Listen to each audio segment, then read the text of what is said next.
ইয়া রাসূলুল্লাহ, আর একটু জোরে ইয়া রাসূলুল্লাহ। কি খবর দাদা? ও আচ্ছা, এই সময় যাই হোক নাই, দেখেন আমার অভ্যাস আছে আধ ঘন্টা আমি আগে ওয়াচ করব, তারপরে কালেকশন হবে। তো ওয়াচ হয়নি, কালেকশন আমি যতটুকু পারলাম করলাম। তবে ফরমাইশ মোতাবেক মা বানাবে তোমরা পিরি যতই বাঁধো না, নামাজি রোজা না করিলে বরকত পাবে না।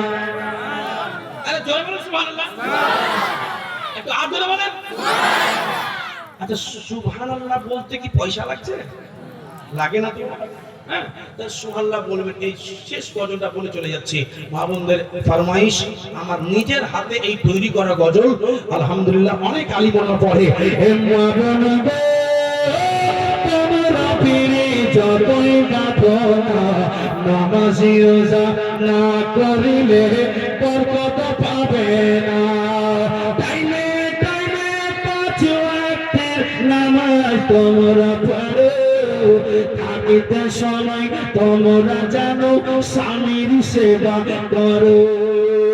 স্বামীর সেবা করে নাও, আল্লাহ ইবাদত করে নাও, আল্লাহ তোমায় করবে পার। নাইলে তুমি ডুবে যাবে, নাইলে তুমি ডুবে যাবে তোদের মাঝার মাগনবে। তোমরা পিরি যতই পাবো না, নামাজি রোজা না করিলে বরকত পাবে না। আখিরি শেষ বলুন সুবহানাল্লাহ, আর একটু জোরে। আবুল কালাম আজাদ মুখিয়া সাহেব একজন কেউ আপনার বন্ধুকে পারলেন না। আমার উদ্দেশ্য ছিল তৃতীয় নম্বর হতে গেলে খুব ভালো হতো।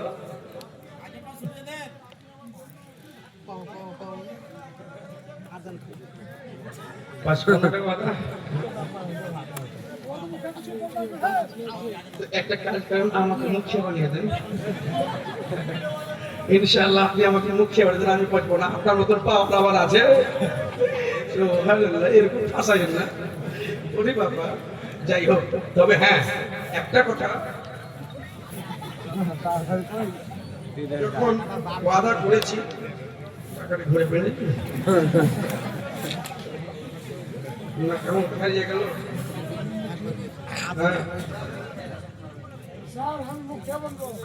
হ্যাঁ, এই দেখেন যখন ওয়াদা করেছি,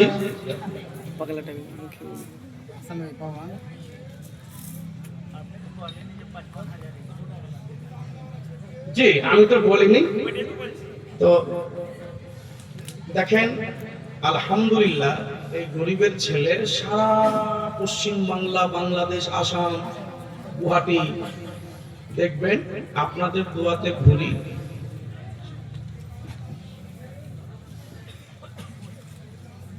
আমি একটা কথা মনে ভেবে এসেছিলাম, মুখিয়া সাহেব বলতে গেলেও দিতাম, আর না বলতে টাকাটা পাহাড় লাগে না, আর না বলতে গেলেও দিতাম। এই ৫,০০০ টাকা আমি মাদ্রাসাতে পড়েছি, বলুন সুবহানাল্লাহ। আর এই মাদ্রাসাতে ইলমে দ্বীন শিক্ষা করেই আল্লাহ তাআলা এমন সম্মান দিয়েছে যে বড় বড় এমএলএও আমাদের মতন সম্মান পায় না, বলুন সুবহানাল্লাহ। বড় বড় এমএলএ এমপি ওই সম্মান পাবে না যে সম্মানটা আমরা পাচ্ছি।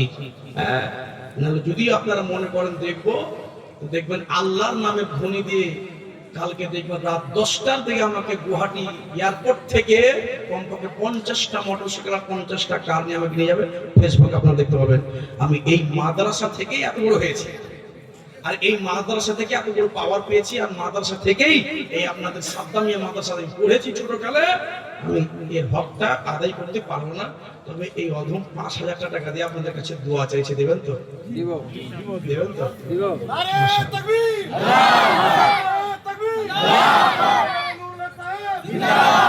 যাই হোক, আর আমি বলবো, আমি এই জালসাতে যা কিছু বললাম আপনাদের দোয়া নেওয়ার জন্য বললাম।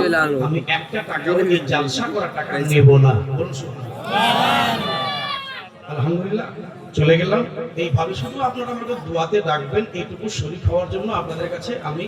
এই গরিবের ছেলে যদি মরে যায়, তো নুরুল হক কাদেরকে আপনারা মাটিটা দিতে যায়নি, এটুকু আলাদা। বেগমগঞ্জ বাড়ি আমার। খোদা হাফিজ। যাই হোক, বলার মধ্যে ভুল ত্রুটি ক্ষমা প্রার্থী। আস্তাগফিরুল্লাহ রাব্বি মিন কুল্লি যামবি ওয়া আতুবু ইলাইহি। শেষ ছন্দটা বলে যাই, আবার ফের আমার পরে অসুবিধা হবে। কি দলে দলে দলে দলে দলে দলে বসে তোমরা গল্প গুজব করো, কে কতটা বিড়ি বানতে পারে। আনা আনি ধরো, আনা আনি ধরো, আনা আনি ধরো না বিড়ি বানাতে, কুরুর করো বাড়িতে। আল্লাহ তোমায় করবে নাইলে তুমি ডুবে যাবে, নাইলে তুমি ডুবে যাবে। তোজোগের মাজার মাবন তোমরা ফিরে জন্মে বাঁধনা, নামাজি রোজা না করিলে বরকত পাবে না। যাই হোক, দুয়ার দরকার ছিল বললাম। এবার মায়েরা বেটিরা আপনাদের যেই কিসসা কাহিনীটা বলতে বলছিলাম, ইনশাআল্লাহ আল্লাহ যদি বাঁচিয়ে রাখে জীবনে কোনদিন আসবো বলবো। চলে গেলাম। আর একটা কথা যেতে যেতে বলে যাই যে এরপরে আমার হযরত মাওলানা মুজিবুর রহমান সাহেব কিবলা আসবেন। আপনারা এক মাসে কমপক্ষে এই ভাতার টাকাটা, কি বলে ওটাকে, একটা নাম কি বললাম, লক্ষ্মী ভান্ডার টাকাটা দিয়ে দেওয়ার চেষ্টা করবেন। না হলে এই যে আমার আজাদ ভাই বললেন যে একটা গজল শুনিয়ে দিবেন, কে কেমনে যাবেন গে খালা, কেমনে যাবেন গে বুবু, কেমনে যাবেন গে বেটি, কেমনে যাবেন গে। দানো যদি নাও করেন গে, টাকা যদি নাও দিবেন গে, খালা টাকা যদি নাও দিবেন গে, জান্নাত কেমনে যাবেন গে, কেমনে যাবেন গে খালা, কেমনে যাবেন গে বুবু, কেমনে যাবেন জি দিদি, কেমনে যাবেন গে। আচ্ছা, একবার তোমরা আমার সামনে বলে দেন তো, কেমনে যাবেন গে, জোরে জোরে, কেমনে যাবেন গে। এই বলেন না, একবার বলে চলে যাবো, কেমনে যাবেন গে খালা।